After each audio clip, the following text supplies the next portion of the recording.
10h04. Marcos Saldanha.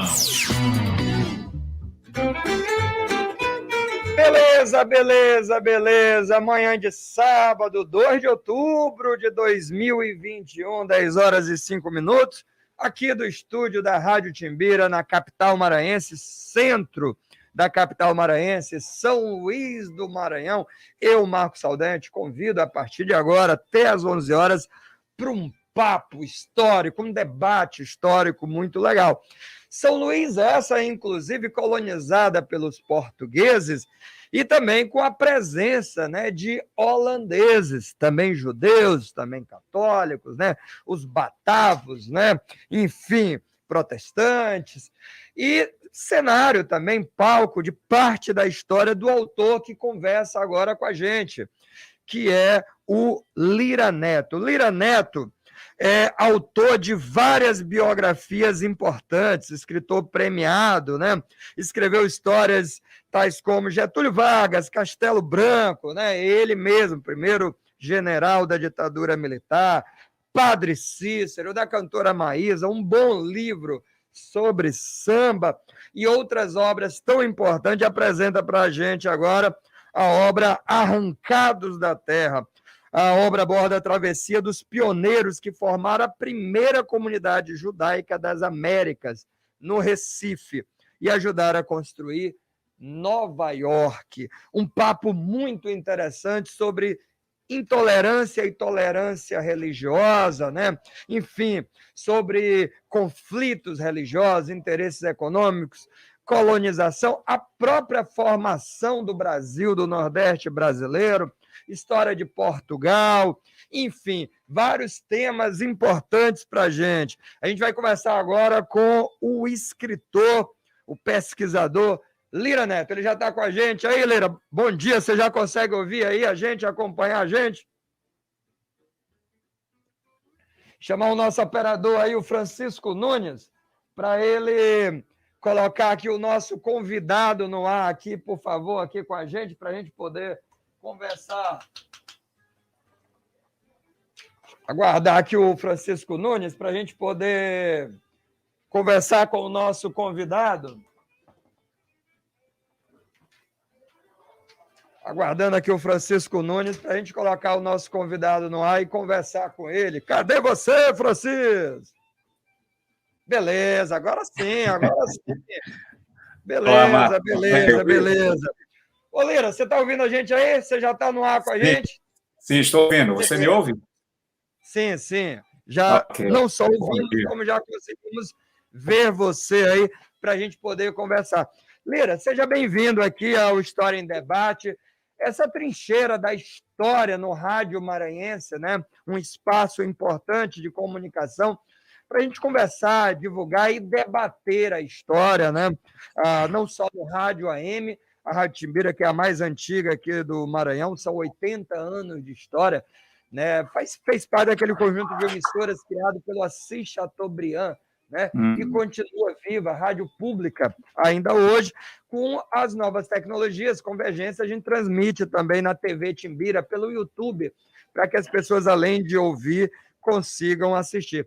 Todo convidado que chega, eu sempre pergunto alguma referência marcante que tenha sobre o Maranhão, sobre São Luís. Se você já esteve aqui, quando você pensa em São Luís, que imagem, que ideia ou que memória você tem aí? É a nossa pergunta de praxe. Seja bem-vindo. Bom dia, Marcos. Bom dia a todos os amigos da Timbira, da rádio, da TV. É um prazer enorme estar falando com vocês. Sim, já estive em São Luís algumas vezes, já uma boa porção de vezes. Eu acho que a primeira vez que eu estive em São Luís, eu ainda era um garoto, devia ter ali uns 14 anos, talvez até menos, e fui acompanhado de meu pai. Meu pai era uma espécie de caixeiro viajante, Marcos, assim, ele se dizia representante comercial, que parecia mais sofisticado e mais chique, mas na verdade ele era um caixeiro viajante e fazia as praças do Ceará, Piauí e Maranhão. E numa dessas viagens dele, eu acompanhei, estava de férias e fui a São Luís, fiquei hospedado ali no centro da cidade, e tive depois em outras situações, inclusive numa muito interessante, que foi para participar da Feira do Livro de São Luís como palestrante. Então, tenho grandes memórias e boas lembranças dessa cidade linda, bonita, né, e como toda cidade brasileira, cheia de contradições e cheia de desigualdades, mas também cheia de belezas. Beleza, já já a gente chega a ela novamente pelo viés do teu livro. Ô Lira, Sim. eu conversei aqui já, por exemplo, com o biógrafo também Wagner William, e Sim. ele contou que ele se interessa muito pelos coadjuvantes. Então, ele biografou ali a Maria Tereza Goulart, o Marechal Lott. Ele disse que a pegada dele é essa, que ele gosta muito de escrever esses personagens. Você, já por sua vez, já encarou desafios grandes. Você foi no Getúlio Vargas, por exemplo, e não é tarefa fácil. Você também foi lá no Marechal Castelo Branco, foi no Padre Cícero, foi na Maísa.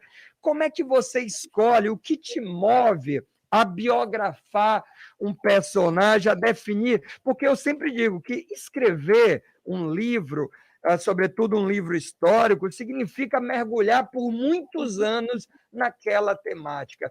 Como é que você define o teu próximo livro, ou aquela próxima história? Como é que surge isso? Ok, Marco. Primeiro dizer que o Wagner William, é um grande jornalista, um grande escritor, tem trabalhos importantíssimos, e não considero o Lott um secundário, não um coadjuvante. Acho que o General Lott é um personagem importantíssimo, e ele teve a sagacidade de escolher um personagem fundamental em momentos muito críticos e muito delicados da política nacional. Sim, eu tenho um costume de escolher personagens que se destacaram no cenário político-cultural do país, e a minha escolha recai sempre sobre personagens que sejam contraditórios, sempre personagens que tenham, ao longo da sua existência, amealhado paixões extremadas, né? Ou seja, que tenham sido alvo de uma admiração, de uma quase devoção, e, ao mesmo tempo, que tenham sido também objeto de crítica, né, de oposição. Então, esses personagens contraditórios, ambivalentes, controversos, à primeira vista, me chama a atenção. Porque não adianta você biografar alguém que tem uma vida normal, não é, Marcos? Ou seja, uma vida...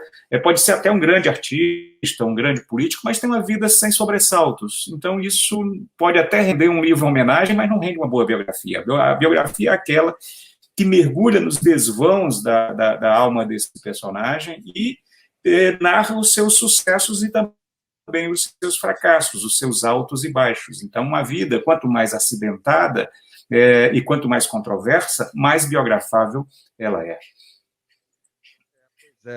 E aí você não é a primeira vez que você escreve sobre não personagens específicos, né?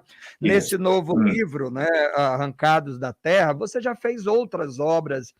E aí, de repente, quando estava lendo, eu estava conversando, tomando café com minha esposa, eu contava uma história para ela muito curiosa, porque eu ia lendo, eu vou lendo e vou contando para ela. Ela é o meu termômetro, se o livro é bom ou é ruim, porque ela não lê o livro, claro, ela tem outros livros que ela lê, que ela gosta, outros trabalhos, mas a minha empolgação é um termômetro se eu estou gostando ou não da história, que ela vai, café da manhã, eu estou contando para ela o que eu estou lendo. Eu dizia para ela o seguinte: o livro do Lira, O Arrancado da Terra, ele não dá um filme, porque vários livros dão um filme. O dele dá uma série com várias temporadas. E, em particular, a primeira história que você começa é cinematográfica. Aquela ideia que você começa ali com um julgamento, né? com o tribunal do Santo Ofício, literalmente pegando fogo, né? E você vai descrevendo aquele personagem e a saga dele. Aí vem o filho depois, como se fosse assim, uma segunda temporada, sabe? A coisa vai te levando. E é muito gostoso esse elemento, né? E eu queria que você me falasse um pouquinho disso. Como é que você define? O Laurentino Gomes, quando conversou comigo, ele falou: Marcos, eu fui editor há muito tempo, eu tenho uma manha de construir os capítulos. eu vou ali fazendo os capítulos curtos, eu sempre sei o que eu quero em cada capítulo, porque se eu for pesquisar e deixar para escrever tudo depois, eu não tem como. A minha metodologia eu já sei o que vai ter em cada capítulo, então eu vou pesquisando muito, muito objetivamente e vou jogando ali direitinho. Como é que é esse teu processo? Porque nessa temática, você não tem um personagem. Você tem vários personagens ao longo de séculos. Então, por mais que você tenha uma linha do tempo ali, que serve de referência, mas é você que decide, Lira, quem vai ser lembrado e quem vai ser esquecido. Você tem um poder ali na narrativa. E aí está um grande desafio, porque essa história é extremamente ampla, e você definindo o que vai ser, quem merece uma atenção. Quer dizer, foi acertado o personagem que você vai dando ali. Vamos dizer assim, o teu personagem, não o principal, mas o personagem que você vai acompanhando mais de perto, a história é muito bacana. Como é que você enxerga isso? Esse cara aqui, eu começo por esse julgamento, como é que você pensa nisso? Perfeito, Marcos. Pergunta muito pertinente, muito, muito inteligente, inclusive, porque o Arrancados da Terra, a exemplo de uma história do samba, que foi meu livro imediatamente anterior, ele não é uma biografia no sentido clássico, na verdade, porque não trata da vida de um indivíduo, né? Não tenta reconstituir a trajetória de um homem ou de uma mulher, mas sim é uma biografia no sentido que é uma biografia coletiva. Ou seja, é uma biografia em que um grupo de personagens é trazido de volta, né, a partir da documentação. E nesse caso específico, eu tinha aí um problema de partida, né, que era exatamente cobrir uma história que se desloca tanto no tempo quanto no espaço. Né? Ou seja, ela fala da Lisboa da época da Inquisição, ela fala da Amsterdã no início ali da Idade Moderna, ela fala do Nordeste brasileiro e ela fala do princípio do que viria a ser Nova York. Então, a pesquisa, num primeiro momento, eu fiz o que eu gosto de chamar de voo de pássaro, né? Ou seja, eu sobrevoei toda a bibliografia específica sobre esses vários tempos, esses vários espaços, e a partir deste sobrevoo, eu defini a linha, a coluna vertebral, vamos dizer assim, o esqueleto do que viria a ser o livro. Né? De fato, você só consegue começar a escrever quando você sabe para onde o livro vai, né? Para onde, o que é que vai entrar nessa trama. E não esqueçamos que a palavra texto vem de tecido, vem de textura, vem de tessitura. Né? Então, portanto, na organização desse texto, eu tinha que fazer com que essas várias tramas, desses vários personagens, se cruzassem. E o primeiro trabalho foi identificar personagens. Não há uma narrativa sem bons personagens, não há boa narrativa sem bons personagens. Então, você tem que identificar que personagens vão conduzir essa trama. Porque, embora seja uma história coletiva, eu tento, a partir de casos individuais, a partir de casos particulares, dar uma noção deste coletivo. Então, no caso, por exemplo, dos primeiros capítulos do livro que se passam em Lisboa, na época da Inquisição. Eu precisava encontrar nas centenas, talvez milhares de processos da Inquisição, contidos no Arquivo Nacional de Portugal, ou seja, na chamada Torre do Tombo, eu tinha que encontrar processos que me dessem personagens paradigmáticos, quase, eu diria, arquetípicos, ou seja, personagens que encarnassem uma realidade e, a partir deles, eu pudesse mostrar como é que se dava o modo de viver de pessoas naquele momento histórico. Então, eu encontrei, né, no processo de Gaspar Rodrigues e Filipa Rodrigues, um casal que vivia de forma muito modesta na Lisboa daquele momento, ele um simples vendedor de pregos, onde tinha uma lojinha de pregos ali justamente no Arco dos Pregos, que era um lugar que reunia ali uma série de casas e pequenos comércios de ferragem e tal. Ele e a Filipa, Gaspar e Filipa, são acusados pela Inquisição de professar o judaísmo em segredo. E por que eu escolhi esses personagens? Porque o processo deles é tão rico de sugestões, de informações, e dão conta, esses processos, do modus operandi da Inquisição. ou seja, a partir das denúncias, a partir das delações premiadas, a partir do método de interrogatório cada vez mais ostensivo, inclusive chegando às vias de fato, ou seja, chegando à tortura. Então, tudo isso está contido no processo, tanto de Gaspar quanto de Filipa. Um detalhe importante é que Filipa foi que denunciou o próprio marido. A Inquisição tinha essa forma de agir, ou seja, ela pressionava o réu de tal modo que ele entregasse alguém, daí eu falar de delação premiada, alguém que estivesse próximo a ele ou acima dele. Essa era a forma que a Inquisição tinha de agir. E Filipa e Gaspar foram condenados, acabaram diante da sala do tormento. Gaspar foi torturado em mais de uma vez, em várias sessões, inclusive saiu inválido, com os movimentos do braço completamente danificados ficou impedido, inclusive, de escrever, por exemplo. Então, esses personagens encarnam este momento de perseguição contra esses judeus, eles acabam por se assumir judeus, eles confessam que eram judeus, mas se dizem arrependidos. E, por se dizerem arrependidos, eles não são levados à fogueira.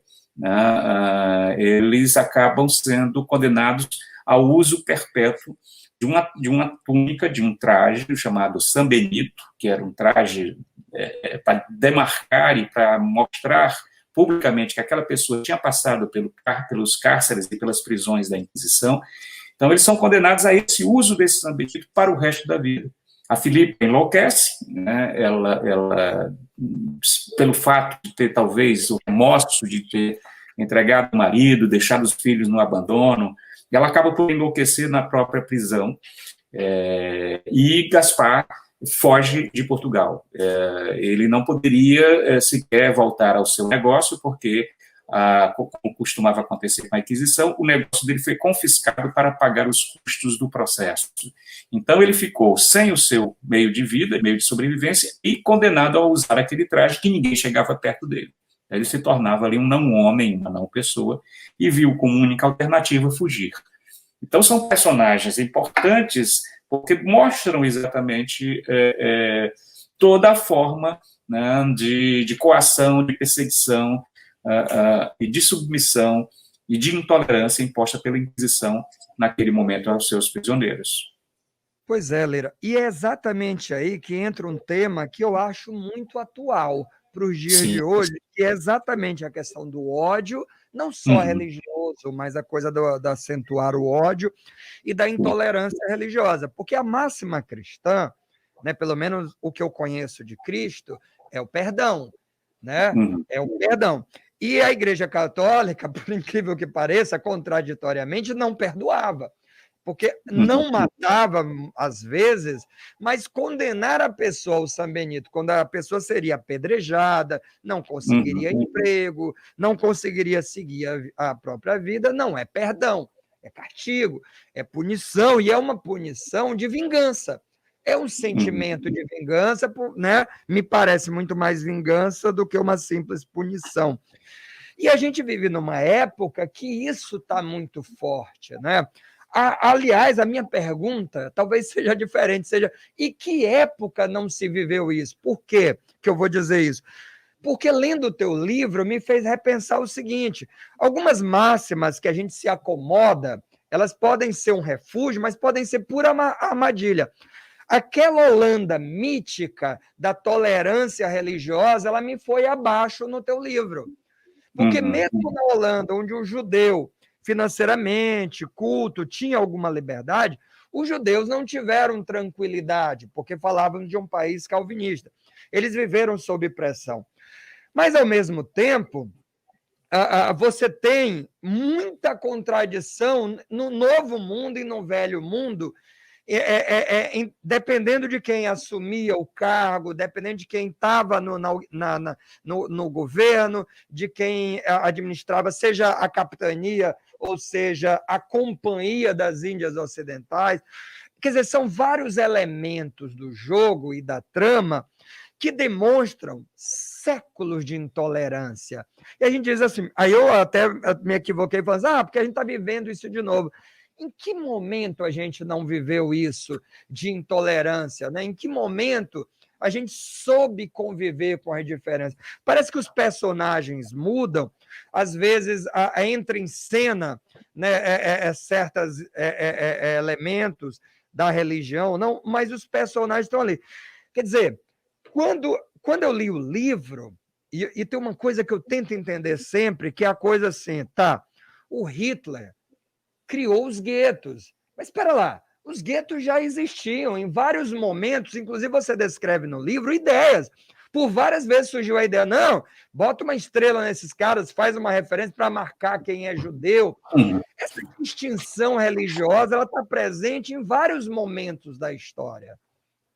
Sim, Marcos. Infelizmente, a intolerância ela tem uma permanência, uma recorrência histórica absolutamente assustadora, né? É muito incômodo para mim, e foi muito incômodo pesquisar e escrever este livro, no sentido que parecia que eu não estava escrevendo sobre algo que ocorreu num passado remoto, lá no século XVII. Mas são temas que, infelizmente, tantos séculos depois, nós ainda não conseguimos resolver. Então, a partir do primeiro ponto da tua fala, da tua pergunta, ou seja, primeiro o sentimento do punitivismo, né? Ou seja, de punir o outro, né? A não simplesmente tentar compreender este outro, não simplesmente tentar conviver com essa diferença, mas simplesmente olhar o outro como uma ameaça, como um inimigo, que precisa ser exterminado. Então, essa construção desse discurso contra o outro é a raiz da construção dos discursos de ódio até hoje, né? Ou seja, a não convivência, a não tolerância, e isso ocorre em vários momentos da história. E no livro eu destaco, logicamente, a intolerância sofrida pelo povo judaico desde a sua origem, né? Isso é quase algo atávico em que os judeus foram alvo dos preconceitos mais variados e ao longo do tempo. Mas, de fato, é uma história que deve ser lida não como algo que ficou para trás, não como algo que remonta a um passado distante, mas a algo que ainda nos interroga e algo que ainda nos provoca desafios. E é por isso que eu dedico o livro a todos aqueles que são, de uma maneira ou de outra, alvo de discriminações. O grande personagem desse livro não é Gaspar, não é Filipa, não é o filho de Gaspar, Menassé, não é Maurício de Nassau, não é Padre Antônio Vieira, não são esses personagens que aparecem ao longo da narrativa. O grande personagem deste livro, infelizmente, é a intolerância e o preconceito. Ou seja, são sentimentos e são manifestações de ódio que permanecem na ordem do dia. E é por isso que esse livro, como eu sempre tenho dito, se reveste de uma incômoda atualidade, né? Então, e de fato, em pleno século XXI, quando nós poderíamos imaginar que viveríamos numa época em que determinados preconceitos, valores já estariam devidamente superados, não, a gente vê uma regressão a um estágio de intolerância muito mais radical. E assim, a questão das fake news, né? Ou seja, elas sempre existiram, mas hoje elas têm uma possibilidade maior de divulgação e de repercussão. Então, os judeus também eram alvos de fake news desde sempre, ou seja, diziam que eles teriam matado Cristo, que eles envenenavam as fontes das cidades, que eles utilizavam crianças católicas em rituais satânicos, ou seja, uma série de fake news que foram armadas para justificar essa intolerância. Então, hoje a gente percebe que essas fake news estão, hoje, com muito mais difusão, com muito mais propagação, elas, na verdade, são anunciadas com o propósito de encobrir as verdadeiras causas deste preconceito. Né? Ou seja, no caso dos judeus, havia uma questão de fundo econômica que também perpassava a questão para além do aspecto religioso e étnico. Né? Eram pessoas que eram perseguidas também por questões econômicas. E a gente percebe hoje que os discursos de ódio, os laboratórios de ódio, os escritórios de ódio, todos esses criadores de fake news, todos eles têm uma fundamentação e tem uma inspiração inconfessável, que não é o medo, por exemplo, do medo infantil, do perigo vermelho, ou qualquer coisa semelhante. Na verdade, é uma máscara criada para encobrir o verdadeiro motivo desse ódio, que geralmente parte de questões e de pressupostos econômicos e políticos, né, como nós sabemos muito bem. O Vinícius de Moraes era outro aspecto que ele dizia, né? Dizia que viver era muito perigoso, principalmente para os que amam. Ele estava falando do amor, da paixão, que era o objeto dele. Mas quando eu li o teu livro, eu pensei que é perigoso, principalmente para os que amam, também no quesito religioso, né? Então eu fiquei pensando nessa coisa do judeu, né? Especificamente. O judeu ele tinha que enfrentar a sua própria comunidade, onde também você relata episódio de intolerância, episódio de controle, episódio de interdição de discursos, né?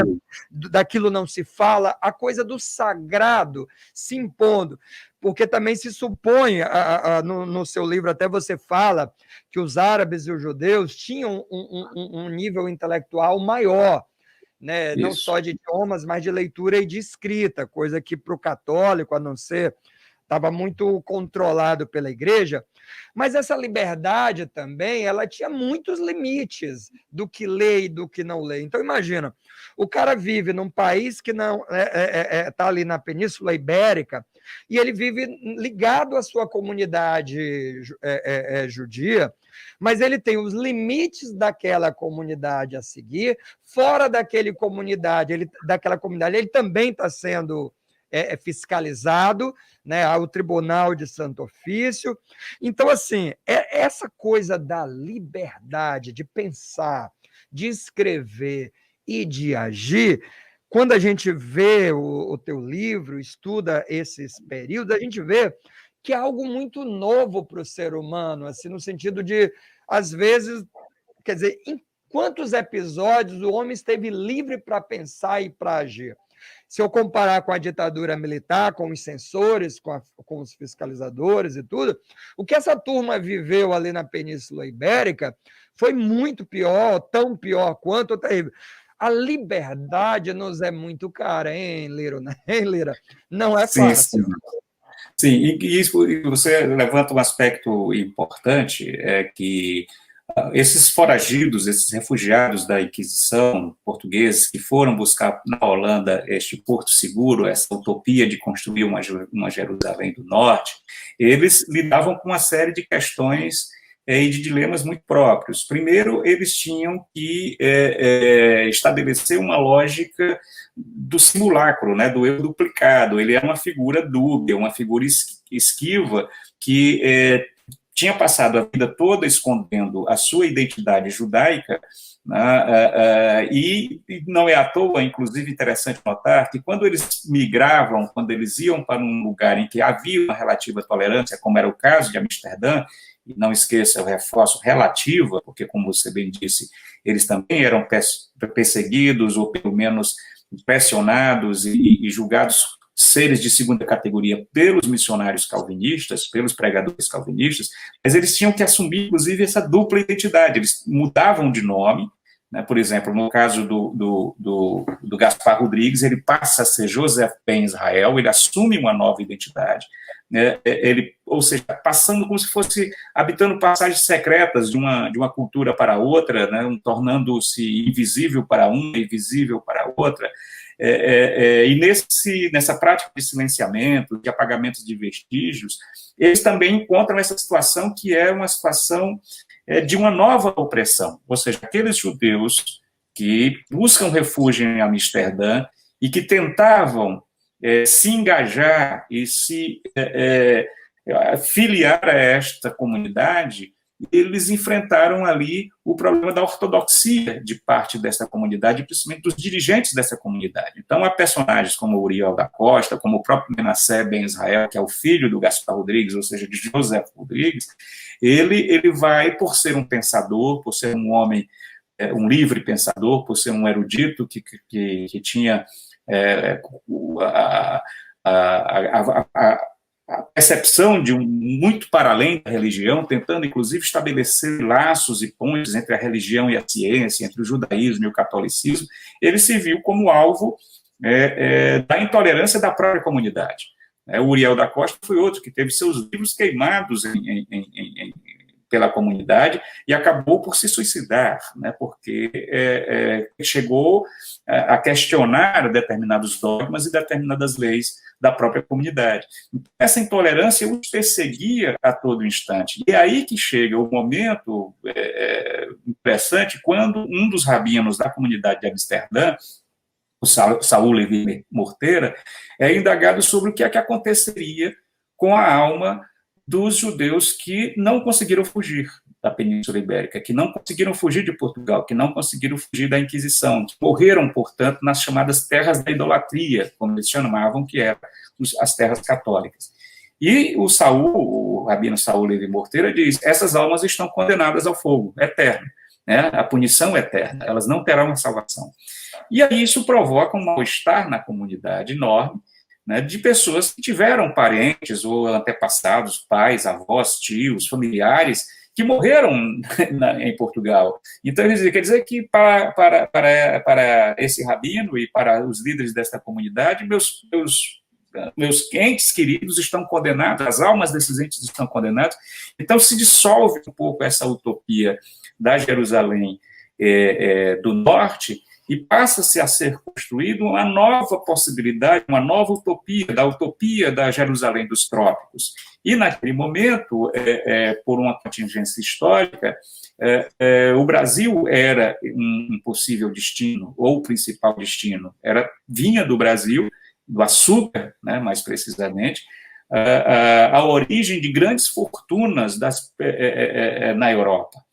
E não só em Portugal, mas também na Holanda, que monopolizava todo o tráfego marítimo a partir das grandes companhias de navegação, a Companhia das Índias Ocidentais e a Companhia das Índias Orientais, né, que monopolizavam, eram uma espécie foram as primeiras sociedades anônimas da história, e eram uma mistura de empresa comercial e máquina de guerra. Então, elas tinham como missão empresarial, vamos dizer assim, atacar territórios de inimigos e tentar tomar os bens de produção daquele local.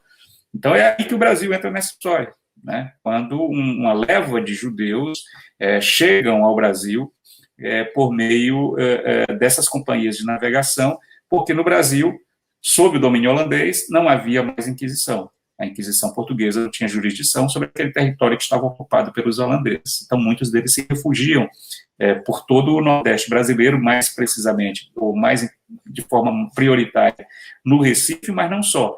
No Recife foi onde eles criaram a primeira sinagoga das Américas, onde tinha ali um rabino, o Isaac Aboab da Fonseca, que era rival intelectual do Menassé, e as histórias também se cruzam. Mas eles se espalharam por toda ali aquele território que os holandeses ocuparam, o que inclui quase todo o Nordeste que nós conhecemos, ou aquilo que nós conhecemos hoje como Nordeste, e inclusive o Ceará, onde eu nasci, Paraíba, Rio Grande do Norte, parte do Maranhão e tudo mais, né? Então, é aí que o Brasil entra na história como essa possibilidade da construção de uma Jerusalém dos trópicos. Pois é. E outra coisa que chama atenção no livro, Lira, é como os personagens, ou muitos deles, não todos, claro, né? Como eles vão mudando de religião. Então, ele é um judeu que se converte, vira um cristão novo para sobreviver na Península Ibérica. Isso. Quando ele vai para o Brasil holandês, ele vira calvinista, e aí depois, se a guerra está sendo perdida ou ganha, ele volta a ser católico. Então, tem personagens que vão vir experimentando todas as religiões da época e vão mudando. E aí dá uma impressão, às vezes, quer dizer que a religião, na verdade, é o negócio. Né? A religião, no fundo, é o lucro, é o negócio. Então, onde eu tiver liberdade para meu negócio, para o meu lucro, inclusive, tem gente que eu tenho uma passagem no livro que alguém fala isso, eles estão lá onde está o dinheiro, eles estão ali onde está a liberdade comercial. Isso é o essencial, a ponto do próprio padre Antônio Vieira tentar tirar vantagem disso, né? Ele tentar convencer o rei de Portugal, acho que o Manuel IV, na época, salvo engano, de que, olha, vamos negociar aí o Brasil, quer dizer, com os judeus quase dá certo, a gente pode comprar o Brasil, quer dizer, ou seja, de certa forma, é muito maluco pensar que por pouco os judeus não compraram o Brasil, né? Claro que para Portugal, que depois pagaria e tudo mais.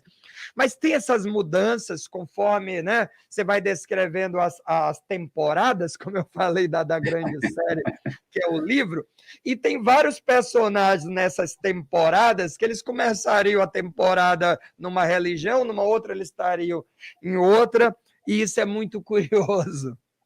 Sim, sim. Tem um caso específico do Padre Moraes, que é o caso talvez mais emblemático Padre desse. Moraes, é verdade.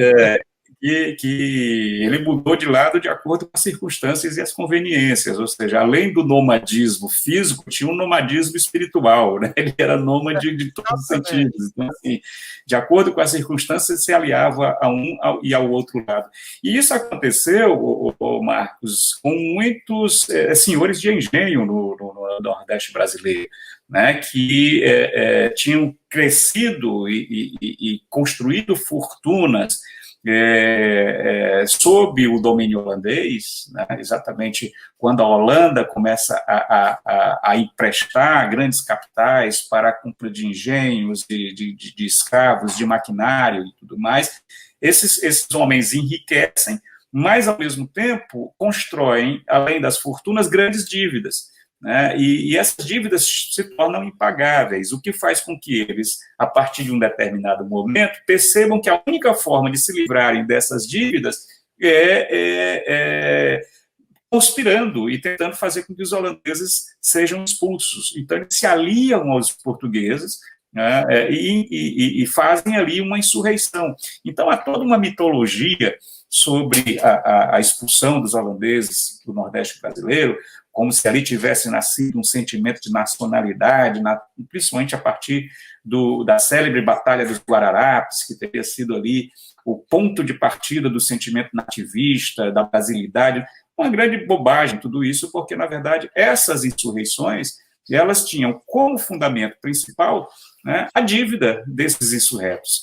Então, há toda uma questão econômica, sim, que você tem toda a razão, que perpassa todas essas histórias, porque perpassa a nossa história, né, porque perpassa a história humana. Né? Então, a boa parte dos conflitos que são gerados desde o início, né, da narrativa tem fundamentos econômicos. Por exemplo, a própria Inquisição. A própria Inquisição, durante muito tempo, foi considerada, inclusive, vamos dizer assim, uma fábrica de judeus. Por quê? Porque ela queria descobrir e queria acusar os cristãos novos de judaísmo, porque ao processá-los e ao condená-los, ela se apropriava dos bens deles. Então, havia também ali uma motivação não só religiosa, havia uma motivação econômica. Né? Grandes fortunas foram expropriadas pela Inquisição, que se sustentava disso.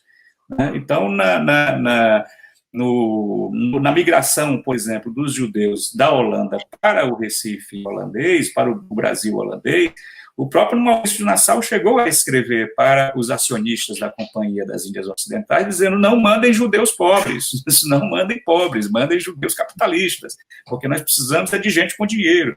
Então, então tem também, não podemos deixar de lembrar, que há toda também uma mitologia sobre, se os holandeses tivessem permanecido, o Brasil teria sido melhor, o futuro teria sido outro, o nosso destino... É outra bobagem porque o projeto colonial holandês não diferia em nada do projeto colonial português no que tinha de estrutural nisso, ou seja, na monocultura do açúcar, no latifúndio e no escravismo. Ou seja, os três pilares do projeto colonial português foram mantidos pelos holandeses. Né? Então, isso significa que o destino independe, não tem colonialismo do bem, não tem colonialismo bom, né? O colonialismo é predatório. E o Brasil teve um momento ali em que Maurício de Nassau, sim, diferia um pouco, até por isso entrou em choque com os acionistas da Companhia das Índias, que o julgavam bastante perdulário, fazendo investimentos em infraestrutura, em prédios, parques, pontes, e isso foi visto com maus olhos pelos acionistas da companhia, que queria simplesmente lucro, né? E quanto maior fosse a margem desse lucro, quanto menos investimento fosse feito na colônia, melhor para eles. Então, você tem toda a razão, ou seja, por trás de todas essas intolerâncias, por trás de todas essas discussões, por trás de todas essas perseguições, existia um componente básico, que era a disputa econômica, que era o interesse financeiro. Pois é. Lira, eu queria voltar ainda para a questão da intolerância, mas por outro prisma, que é o de você como narrador da história, você escrevendo a história, que é o seguinte: quando a gente lê, a gente tem contato com a história de perseguição dos judeus, mas é preciso um cuidado para você não transformar os judeus, né, nos protagonistas, ok? Mas nos mocinhos perseguidos, porque você não está no papel de advogado dos judeus, como você também não está no papel de promotor de acusação do Tribunal do Santo Ofício. Como é que você dosa, como é que você faz para ter noção se não está pesando a mão, porque a neutralidade não existe. Claro. Então, não tem como você dizer, não, neutralidade científica, eu vou... Como é que você faz, enquanto o contador da história, para ter esse olhar, se de repente você não se envolveu com a fonte? Porque é impossível não ler o julgamento do Santo Ofício e não ter ali uma raiva, não ter, você é humano, eu sou humano, você fica, tá, mas como fazer isso no livro, né? Quer dizer, você está com Arrancados da Terra, beleza, Arrancados é brusco, é bruto, é algo que não é algo que eu escolhi ir, tudo bem, beleza. Mas como é que você faz para não tomar as dores de um povo, né, e transformá-lo em vítimas ou recair nessas armadilhas que estão fora? Como é que você controla, ou como é que você tenta, você é humano, claro, mas como é que você tenta avaliar se ali há uma armadilha, eu tenho que ter cuidado? Como é que você faz com esses dilemas na hora da escrita propriamente dita? Perfeito, Marcos. Primeira coisa, eu não escrevo agiografias, ou seja, eu não escrevo biografias de santos, em que os personagens sejam biografados específico, ou um grupo de personagens, como no caso do Arrancados da Terra, são simplesmente seres imaculados e sem defeitos. Não, eu não escrevo agiografias. A geografia era uma prática biográfica típica da Idade Média, né, em que se escrevia sobre os relatos das vidas dos santos. Eu escrevo biografias, e a biografia, para mim, tem esse sentido de, como disse no começo, de explorar as contradições dos personagens, né? Ou seja, como se faz isso? Claro, somente os positivistas do século XIX acreditavam que é possível fazer uma história neutra, né? Ou seja, que é possível a objetividade no trato com as fontes. Não, qual é o antídoto para isso, que você me pergunta? O antídoto é ter uma postura crítica sempre diante das fontes, seja elas quais forem. Toda informação, Marcos, e nós, como jornalistas, como pesquisadores da história, sabemos muito bem disso, toda informação ela tem um interesse, ela foi produzida a partir de um determinado interesse. Uma fala, um discurso, um documento, uma certidão, qualquer papel, qualquer fonte histórica, ela é produzida a partir de um determinado emissor e a partir de um determinado interesse deste emissor. Então, o que o pesquisador precisa saber, o que o historiador, o que o jornalista que escreve sobre a história precisa estar atento, é fazer perguntas sobre por que essas informações que foram, inclusive, fazer perguntas sobre a própria construção dos arquivos. Ou seja, como é que se constrói um arquivo? O que é determinado, que vai permanecer como documento e o que não permanece e que estará condenado ao esquecimento? Então, a melhor maneira de lidar com isso, logicamente, o que não impede que os nossos valores, que os nossos nossas crenças, as nossas concepções de mundo estejam impregnadas na narrativa, as nossas escolhas estão lá, mas a melhor forma de fazer isso é tentar contemplar o maior número de fontes, inclusive fontes que se contradizem. No caso específico do Arrancados da Terra, eu poderia citar um momento exemplar em que isso se dá. É que eu tinha ali, naquele momento, em que os portugueses, ou melhor, os luso-brasileiros, estavam em disputa com os holandeses, com os neerlandeses, eu tinha nas mãos uma vasta documentação produzida pelos dois lados em confronto. Eu tinha, além do conflito de pólvora e de sangue, havia um conflito de tinta, de pessoas que escreviam a partir do seu viés, a partir da sua posição. Os holandeses escreviam e deixaram documentos dizendo os portugueses, os luso-brasileiros, produziram e deixaram documentos que dizem exatamente o contrário de A. Então, o que é que você precisa fazer neste momento? Como honestidade intelectual e como pacto com o leitor. É você oferecer ao leitor a possibilidade de confrontar essas várias versões sobre o mesmo episódio. Então, perceber que havia ali uma disputa de narrativas, eu não gosto mais dessa palavra tanto, porque hoje está sendo usado de forma muito banal e vulgar, fazendo quase como sinônimo de falsidade, não é o caso, mas eram posições de mundo que se contrapunham, né, nessa própria documentação. Então, o que é necessário fazer é tentar mostrar ao leitor que havia ali também uma disputa de sentidos, uma disputa de significados. No caso da Inquisição, havia ali um sadismo explícito no próprio detalhamento dos inquéritos e dos interrogatórios, mas, por vezes, fica muito claro que aqueles inquisidores pareciam acreditar que ali eles estavam purificando a humanidade, né? Purificando através, inclusive, do fogo, né? Que aquilo ali era uma missão sagrada. Por mais absurda que nos pareça, era a visão que eles tinham, ou pelo menos que deixaram documentado. Então, a gente tem que perceber e oferecer ao leitor esse confronto de mundos, esse confronto, esse choque não só de concepções, mas de escrita da história naquele momento. Ou seja, tentar fazer o que o Ítalo Calvino, num livro maravilhoso, que é Os 6 Propostas para o Próximo Milênio, ele falava de que é necessário, ao contar uma história, usar a multiplicidade, ou seja, a capacidade de olhar essa história por vários ângulos.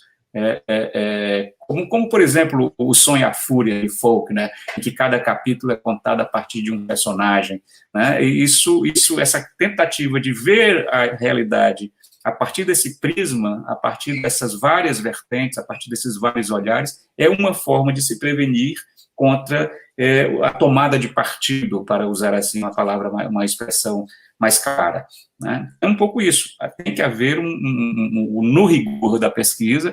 E outra coisa que é importante, né? E acho que os jornalistas cada vez mais têm que ficar atentos a isso, principalmente os jornalistas que escrevem livros de história, é explicitar as suas fontes, ou seja, referenciar as informações que ele põe no papel, ou seja, ter um aparato crítico ao final do livro e dizer, olha, todas as informações, cada informação foi tirada. Por isso eu utilizo as notas, né, nos livros, para oferecer, não ao leitor que está querendo ler ali muito mais por um entretenimento ou qualquer coisa desse tipo, mas para um leitor que quer seguir os passos dessa pesquisa ou quer questionar, inclusive, essa própria pesquisa, ele tem acesso à documentação que o pesquisador, que o historiador, né, que o escritor mobilizou para escrever a sua narrativa. Pois é isso. Bom, Lira, falar um pouquinho de futuro agora. O que você tem aí? Que cartas na manga você tem para o futuro? O que você pode falar, adiantar? Eu sei que sempre, né, o segredo é a alma do negócio e tudo, mas o que está aí no caminho aí daqui para frente, aí, o que você está tramando, né? Já que a escrita, o texto é uma trama, é um tecido. O que você está tecendo aí para a gente em breve? Você pode adiantar alguma coisinha? Ou que ideia você está em mente? O que você está fazendo? Ou você já tem alguma coisa mais encaminhada? Ou se o trabalho vai ser a divulgação por conta da pandemia, né? você vai andar com esse livro? Quais são os próximos passos aí? Ô, Marcos, eu sempre tenho uma fila de projetos, né? Uma fila. E aí, às vezes, acontece de um projeto desse furar a fila, como foi, inclusive, o caso do Arrancados da Terra. Quando eu decidi que iria morar fora do Brasil, ali em 2018, por uma série de circunstâncias pessoais, profissionais, e vendo, inclusive, também o cenário que se anunciava ali em 2018, no segundo semestre, a partir da ascensão de um grupo político absolutamente inominável, né, a partir dessa realidade que, desse cenário de destruição já se anunciava no Brasil, eu resolvi emigrar, vir para Portugal, fui arrancado da minha terra, né, e aí o Arrancados da Terra acabou furando a fila.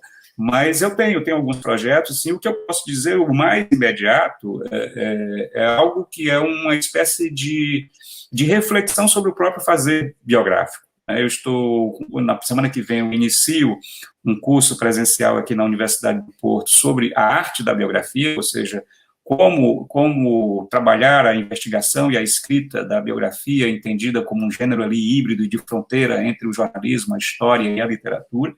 Esse curso vai resultar num livro, que já está contratado pela Companhia das Letras, e depois pretendo, se a pandemia permitir, e rodar o Brasil também com este curso e fazer uma versão online, possivelmente, mas isso, ou seja, discutir os métodos do fazer biográfico, não só discutir, como também, sem querer dar receitas de bolo, mas tentar, a partir da minha própria experiência como biógrafo, né, tentar oferecer ali um pouco alguma transmissão de tecnologia, vamos dizer assim, né, para os jornalistas, os historiadores, qualquer pessoa que tencione ou ambicione escrever biografias, né? Então, já tem título, é a Arte da Biografia, que é o mesmo título do curso que eu inicio aqui na próxima semana na Universidade do Porto. Por enquanto é o que eu posso dizer, mas tem mais coisas, depois você vai saber.